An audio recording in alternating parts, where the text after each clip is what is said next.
ఈరోజే Andhra Pradesh cabinet meeting. 11 గంటలకైతే start అవుతుంది meeting. మనం చూసుకున్నట్లయితే ఈరోజు ఆంధ్రప్రదేశ్ క్యాబినెట్ మీటింగ్ అయితే సమావేశం కాబోతూ ఉన్నారు. ఏపీ క్యాబినెట్ సమావేశం నేడు జరగబోతూ ఉంది. సచివాలయంలో ముఖ్యమంత్రి చంద్రబాబు అధ్యక్షతన జరిగే ఈ సమావేశంలో పలు కీలక నిర్ణయాలైతే తీసుకోబోతున్నారు. కూటమి ప్రభుత్వం అధికారంలోకి వచ్చి 6 నెలలు పూర్తయింది. ఈ నేపథ్యంలో పలు కీలక నిర్ణయాలైతే మంత్రివర్గం తీసుకునే అవకాశం అయితే ఉందని చెప్తున్నారు. సూపర్ సిక్స్‌లో హామీలు, కొత్త రేషన్ కార్డులు, రేషన్ బియ్యం అక్రమ రవాణా, అన్నదాత సుఖీభవ, తల్లికి వందనం, ఫీజు రీయింబర్స్‌మెంట్ పలు కీలక హామీలు కేబినెట్ చర్చించినట్లు తెలుస్తుంది. తల్లికి వందనం కింద ప్రతి విద్యార్థికి 15,000, రైతులకు ఏడాదికి 20,000 అంశంపై మంత్రిమండలి నిర్ణయం తీసుకునే అవకాశం అయితే ఉంది. సూపర్ సిక్స్‌లో భాగంగా వచ్చే ఏడాది జనవరిలో తల్లికి వందనం, అన్నదాత సుఖీభవ పథకాలకు అమలు చేసేందుకు నిర్ణయం తీసుకోనున్న సీఎం చంద్రబాబు గారనమాట.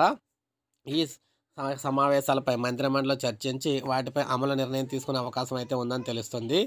సో, మొత్తం మీద చూసుకుంటే కాకినాడలోని అక్రమ బియ్యం రవాణాకు సంబంధించి కూడా దీనిపై చర్చించబోతున్నారు. అక్రమ రవాణా అరికట్టే అంశంపై కూడా ప్రత్యేక చర్యలు తీసుకునే అవకాశం అయితే ఉందన్నమాట. అయితే కొత్త పెన్షన్లు, రేషన్ కార్డుల జారీపై కూడా ప్రభుత్వం మంత్రివర్గం నిర్ణయం తీసుకునే అవకాశం అయితే ఉంది.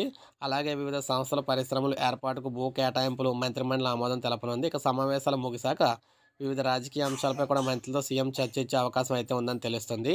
అయితే మనం ఇక్కడ చూసుకోవచ్చు, ఉద్యోగులకు సంబంధించి ప్రస్తావన అయితే ఎక్కడ కూడా లేకపోవడం దారుణం. అదేవిధంగా ఏపీ అభివృద్ధికి సంబంధించి అయితే మరి చర్చించడం అయితే జరిగింది. ఇది ఒక మంచి న్యూస్ అని చెప్పుకోవచ్చు. సో, ఇది మనకు లేటెస్ట్ అప్డేట్. ఒక లైక్ చేయండి, సబ్స్క్రైబ్ చేసుకోండి, మన ఛానల్ సబ్స్క్రైబ్ చేసుకోండి.